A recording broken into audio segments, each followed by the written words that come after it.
बाद आपका फिर से एक बार स्वागत है, जहां हम आपको रूबरू कराएंगे मध्य प्रदेश के रीवा जिले से। मुक्तिधाम को लेकर ढेकहा वासी परेशान होकर सैकड़ों की तादाद में कलेक्ट्रेट पहुंचे, जहां कलेक्टर को ज्ञापन सौंपा। जानकारी के मुताबिक बताते चले कि रीवा में इस समय भू माफिया सक्रिय हैं, जो सरकारी व गुमनाम पड़ी ऐसी जमीनों को अपना निशाना बनाते हैं, जिन्हें गरीब आम नागरिकों के निस्तार के लिए कई सालों पहले दान में दिया गया। ऐसा ही एक मामला प्रकाश में आया है, जहां ढेकहा स्थित मुक्तिधाम में हो रहे अवैध अतिक्रमण को रोकने व भूमाफिया पर एफआईआर करवाने की मांग को लेकर पार्षद सहित सैकड़ों लोग कलेक्ट्रेट ऑफिस पहुंचे और नायब तहसीलदार को ज्ञापन सौंपा। पार्षद और ढेकहा निवासियों का कहना है कि भूमाफिया संतोष पटेल द्वारा मुक्तिधाम सरकारी जमीन और नाले पर अवैध कब्जा करके लोगों की प्लांटिंग की जा रही है और जो लोग संतोष पटेल से जमीन खरीद रहे हैं वो सिर्फ कागज में ही जमीन लेकर इधर उधर भटक रहे हैं, आज तक उनको कब्जा नहीं मिला। वहीं नायब तहसीलदार का कहना है कि ये मामला अभी संज्ञान में आया है, इसकी जाँच कर भूमाफियाओं पर वैधानिक कार्रवाई की जाएगी। जी पार्षद जी, आज आप कलेक्ट्रेट आए हो, क्या मामला है? मामला हमारे वार्ड क्रमांक 5 ढेकहा मुक्तिधाम का है। मुक्तिधाम में भू माफियों द्वारा अतिक्रमण किया जा रहा, उसके विरोध में हम लोग यहाँ आज कलेक्टर महोदय से मिलने आए हुए हैं कि हमारी जो मरकट की ज़मीन है उसे भू माफियों से मुक्त किया जाए। और वहाँ क्या है कि गरीब परिवार का वहाँ दाह संस्कार होता है, वो 50 वर्षों से हमारे मरकट की ज़मीन है और आज वो वर्ग फीट में बिकने लगी तो भूमाफियों द्वारा उसे बेचा जा रहा है। इसका विरोध हम लोग करने आए हैं। उस पर किसके द्वारा कब्जा किया गया है? ये एक संतोष पटेल है। ये संतोष पटेल पहले कुछ हिस्सों में ज़मीन लिए, फिर कुछ हिस्सों में, फिर वो मरघट की ज़मीन थी, उधर कोई जाता नहीं था, तो धीरे धीरे वो मरघट को ही बेचने लगे। इसकी शिकायत पहले इसके पहले पूर्व में भी शिकायत की गई है। वहाँ एक बार आज से कितने साल पहले 12 साल पहले एक मंदिर बनाई जा रही थी, तो हम लोगों ने एक बार फिर 12 साल पहले कलेक्टर महोदय से मिलने आए थे। उस समय एम गीता कलेक्टर थी, तो हम लोगों ने बताया कि महोदय जी वहाँ मरघट की ज़मीन है, वहाँ अतिक्रमण हो रहा है, तो उनको बुलाए, बोले हम मंदिर बनाए। अरे हमने उस समय भी विरोध किया कि मंदिर मरघट में नहीं बनाया जाता, जहाँ मंदिरें बनी है वहाँ आप पूजा करने जाते नहीं हो, मुक्तिधाम में आप कैसे पूजा करने जाओगे? तो फिर माननीय कलेक्टर महोदय ने उस समय रोक दिया था, निर्माण नहीं होगा। आज उसी ज़मीन को पिलर करा दिए थे, पिलर को दिखा दिया कि हमारा प्लाट है, प्लाट को बेच दिया। आज ये साधना सिंह जी को हमने बुलाया है, इनको भी ज़मीन बेच दिया। वहाँ ये विधवा महिलाएं बेचारी ये भटक रही हैं, कम से कम कितने साल से भटक रही हैं जी? 12 साल से ये भी भटक रही। इनको ज़मीन दिखाया कहीं, बेच कहीं दिया। ये विधवा महिला बेचारी भटक रही है। जहाँ पे भूमाफिया द्वारा कब्जा किया जा रहा है वहाँ मुक्तिधाम का पूरी तरीके से स्वरूप बना हुआ है। स्वरूप है, पूरा स्वरूप है। 50 वर्षों से वहाँ दाह संस्कार हो रहा है। हमारे घर परिवार के लोग वहाँ वो किए गए हैं। ये जो महिलाएं आई हैं, ऐसा कोई सख्त नहीं होगा कि इनके घर से कोई सास, कोई ससुर, कोई बेटा, कोई बेटी का दाह संस्कार वहाँ ना हुआ हो। जी मैडम, आज शमशान को लेकर कुछ लोगों ने प्रार्थना पत्र ज्ञापन सौंपा है, क्या मामला है ये? ये ढेकहा की ज़मीन है। इन लोगों का कहना है कि यहाँ पे शमशान की ज़मीन है और किसी पटेल के द्वारा उसमें अतिक्रमण किया जा रहा है, तो उसकी ये चाहते हैं कि सीमांकन हो जाए और उनकी स्पष्ट ज़मीन क्लियर कर दी जाए। तो उसी का ज्ञापन है, ये हम आगे पहुंचा देते हैं। इसकी नाप करा के क्लियर कर दिया जाएगा किसकी कहाँ पे ज़मीन है। कहा जा रहा है कि जब भी वहाँ शव वगैरह लेके जाते हैं मार्केट पे भी लोग आमदा हो जाते हैं, कोई पटेल करके हैं भूमाफिया है, ऐसा? हाँ, ऐसा ये कह रहे हैं, तो उसकी जांच कराई जाएगी। इसके ज्ञापन के थ्रू ही हम पटवारी से जांच भी करवा लेंगे कैसा क्या मामला है वहाँ पे। क्या नाम है आपका?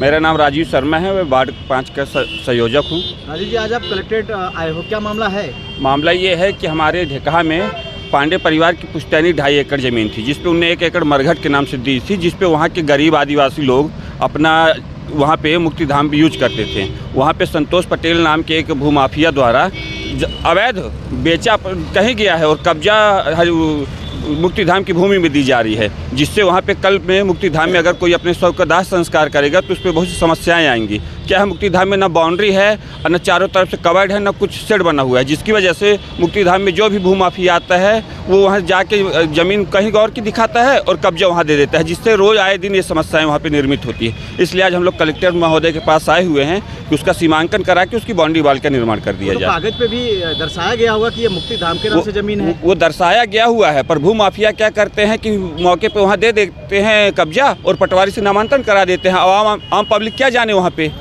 फिर परेशान वहाँ की गरीब जनता को होना पड़ता है। तिवारी। अजय जी, आज आप कलेक्ट्रेट आए हो, क्या मामला है?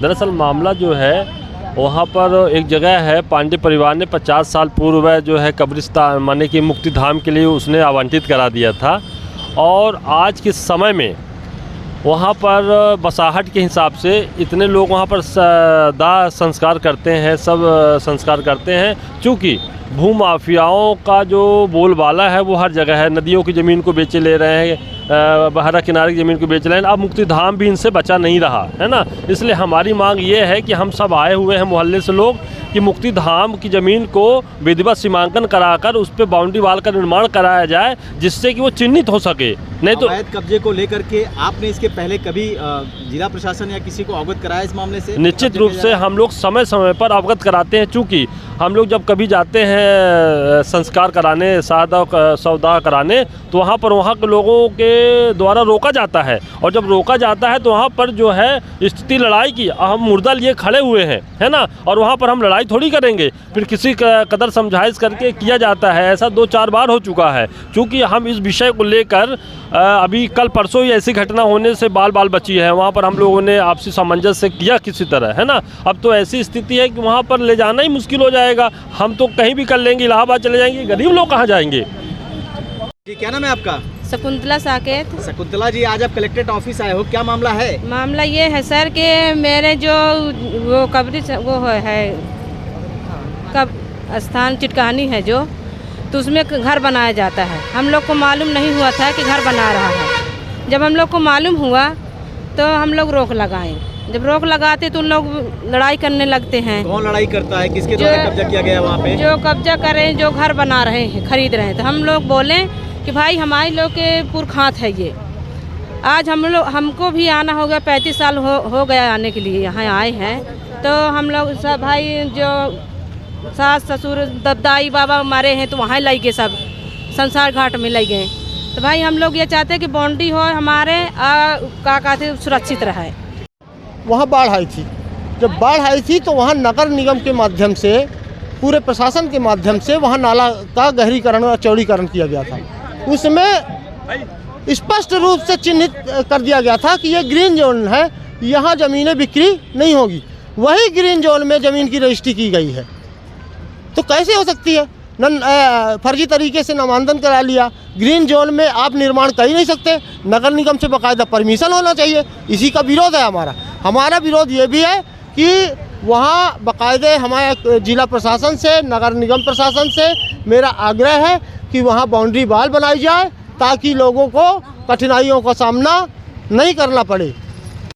मुन्नी पासी। मुन्नी जी, आज आप कलेक्ट्रेट ऑफिस आए हो, क्या मामला है? मामला यह है सर कि हमारे पुरखा दादा लड़का बेटा सब ये समान घाट में मनई दफनाए हैं। बचे हमारे नाती पोता, हम लोग बचे हैं। वहाँ पर घर बनता है, वहाँ पर बाउंड्री होता है, वहाँ पर मालिक सब काम करते हैं। किसके द्वारा कब्जा किया जा रहा है वहाँ पे जमीन? वो संतोष एक है लिए है और सबको बेचता है, दिखावा दूसर जगह है, दे दूसर जगह है। तो आप लोगों ने इसकी शिकायत कहीं की थी इसके पहले? हाँ, शिकायत हो चुकी है, का 2-4 बार ये काम हो रहा है।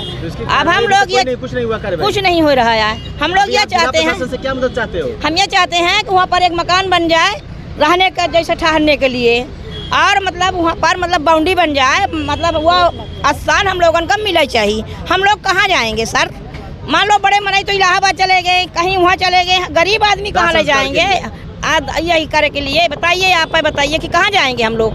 जी, क्या नाम है आपका? लक्ष्मी साकेत। लक्ष्मी जी, आज आप कलेक्ट्रेट ऑफिस आए हो, क्या मामला है? मामला ये है कि हमारे पुरखाता ससुर सास सब वहाँ हैं, छोटे छोटे बच्चे हम लोग वहाँ लेके जा रहे हैं। हम लोग जो ये संतोष पटेल ले सकते तो हम लोग कहाँ जाएंगे बताइए सर? हैं, हम लोग तो सब वही है ना, है आज के मतलब मुक्ति धाम पर संतोष पटेल द्वारा कब्जा किया जा रहा है। कब्जा कर जा रहा है। और हम लोग जाते हैं तो आन की जगह में हम लोग बैठते हैं तो उधर से भगा देते कि इधर न बैठो, छुआछूत लगाते हैं। तो हम लोग कहाँ पर जाए सर? हम लोगों को गेट बनाए, उनका जितना है तो हम लोग को मुरघटी बाउंड्री करा दी जाए और हम लोगों को उतना दिया जाए। आपका साधना सिंह। साधना जी, आज आप कलेक्ट्रेट आए हो, क्या मामला है?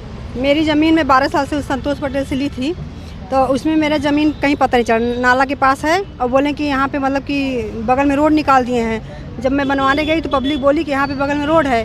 तो जब रोड बगल में है तो नाला के बगल में कोई जगह ही नहीं खाली है, तो मेरा ज़मीन कहाँ गया? और नक्शा में वो रोड नहीं दिया गया है। क्या मुक्ति धाम को ही आपको बेचा गया है? मुक्ति धाम। रीवा से सी न्यूज़ संवाददाता अर्जुन तिवारी की रिपोर्ट। फिलहाल इस खास रिपोर्ट में बस इतना ही। देश दुनिया की तमाम खबरों की जानकारी के लिए बने रहें सी न्यूज़ भारत के साथ। हर खबर आपके साथ, आपके हाथ।